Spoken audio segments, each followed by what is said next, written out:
Hey there guys, it's Carlos and today we're going to be taking a look at one of the top of the line Android devices out there, the HTC One. And it's been 2 weeks since I got mine, and this is my review of the AT&T model of the One. Now picking this device up, you'll instantly notice how well it feels in your hand. It's built out of an aluminum unibody design and it just feels awesome when holding it. HTC really thought outside the box and designed a premium looking device. Even by just looking at it, you can tell this phone isn't built of some cheap plastic material. Now the button layout on the HTC One was a bit awkward for me since I was coming from a Samsung device, and its power button is usually located on the side of those devices. The power button on the One is on the top however, and it also acts as an IR blaster and lets you control your TV with it. It's a real cool feature to have. You can have fun turning off and on the TVs in the stores. And right beside the power button is a 3.5mm headphone jack. And on the side of the phone we have the volume rocker, and to the other side we have the SIM card tray, and at the very bottom we have the micro USB port.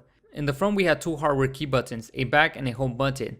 In the middle there's an HTC logo. Now I didn't find myself hitting the HTC logo as a button. I kinda got used to it real fast. It started reminding me of my old Nexus S, which had a similar layout to it, just without the search and menu buttons. The only thing I did wish they could do better was to remove the HTC logo and put a menu button on it.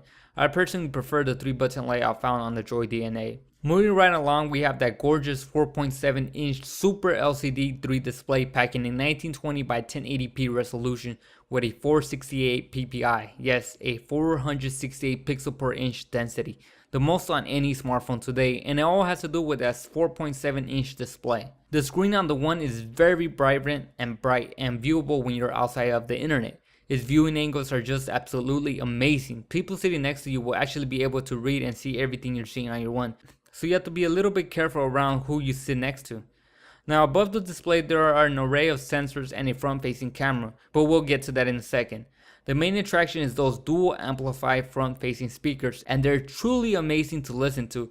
You just have to experience them in person to know what I'm talking about. HTC is marketing this as boom sound. When you listen to the speakers on the HTC One, you'll probably wish your current smartphone had this feature. Just take a listen for yourself.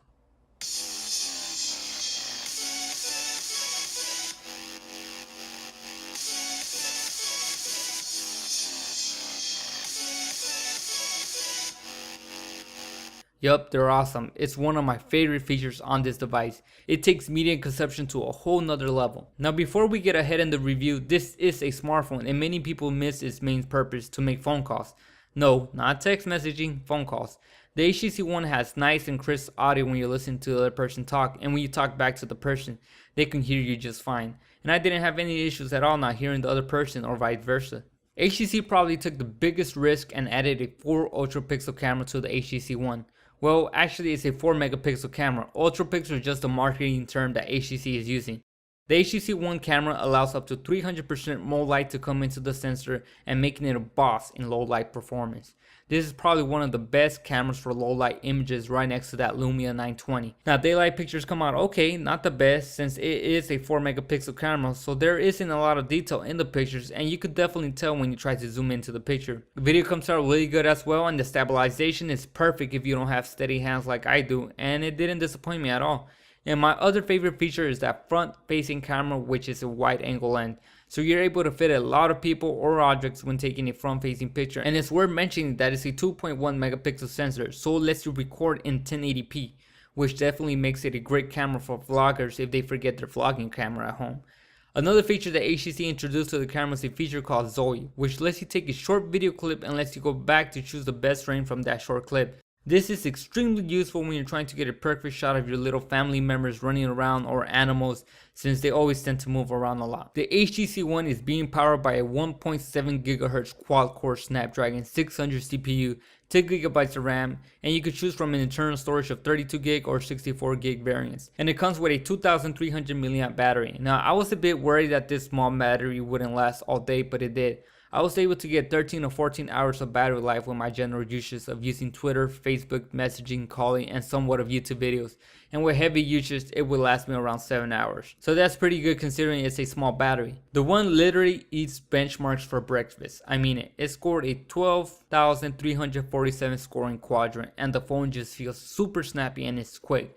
I haven't noticed any lag at all on the One yet while scrolling around, adding widgets, and multitasking through heavy apps. This phone is just snappy, what can I say? Even in gaming performance, the HTC One didn't lag at all either, It literally ran smooth with everything I threw at it, and with those front facing speakers, it just makes it awesome to play games all the time or watch movies. The HTC One is running on Android 4.1.2, a slightly outdated version of Android, but it still offers Project Butter, hence the reason it's so smooth.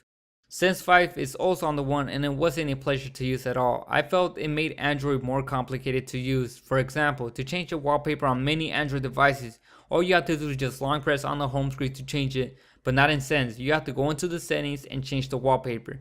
It just makes it a lot more complicated to use. Even to change the shortcuts on the dock, you have to do a bit more of work. HTC should really work on making it easier to do these things. But once you get that out of the way, Sense isn't bad at all. HTC also introduced Blink feed, which I fell in love with. It's essentially a RSS feed, and it combines all your social networks on it. So you can read up on the news that's happening around the world and see the crazy stuff that your friends post on Facebook or Twitter. Now, the development on the HTC One is probably one of the best I've seen on a non-Nexus device. Developers were able to unlock the bootloader and root it on day one, and now there's a whole bunch of ROMs popping up on XDA developers for the One, like Carbon ROMs, CyanogenMod, the Viper ROM. So if you're into rooting and flashing custom ROMs, you won't be disappointed with the One since there is so many development on it already. So the HTC One is the best smartphone out there when it comes to build quality, and that's one feature I love in a phone. It doesn't have a removable battery or micro SD card, but those are small features that just don't bother me at all. Maybe you need them, well, then the HTC One wouldn't be the phone for you. Otherwise, this is one phone that I can highly recommend to all my friends to get. It won't let you down at all, and the speed wise is a beast even with Sense 5. And if you're signing a 2-year contract with it, I say do it. You won't be disappointed at all with the HTC One. It's just a marvelous piece of technology. So this is it, guys. This was my review of the HTC One. Make sure to rate that like button, subscribe for more feature videos. Oh, you know what? Just wait a minute. I want to try something new. So if you saw this whole review, comment down below saying Batman. That way I know you watched the whole video. I want to know who are my true viewers. And I'll catch you guys on the next one, alright? See ya.